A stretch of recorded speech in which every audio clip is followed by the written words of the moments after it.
ये क्या है?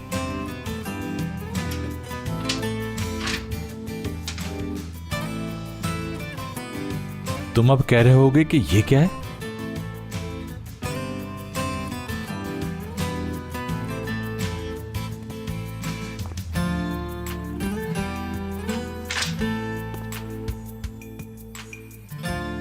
अब सोच रहे होगे कि ये काम हयात के अलावा कोई नहीं कर सकता।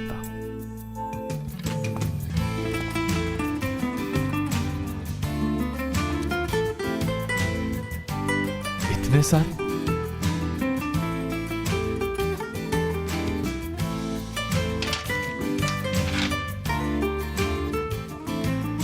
तुम सोच रहे होगे कि इतने स्टिकर्स क्यों?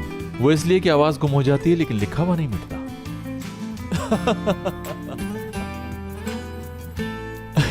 तुम्हारा कुछ नहीं हो सकता है यार। चलो यहां देखता हूं यहां क्या लिखा है।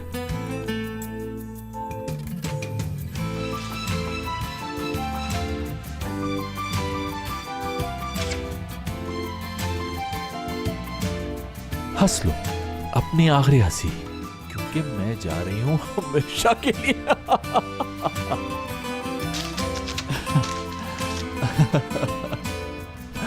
मुझे मालूम है तुम मुझे छोड़ नहीं सकती। हयात, हयात, हयात।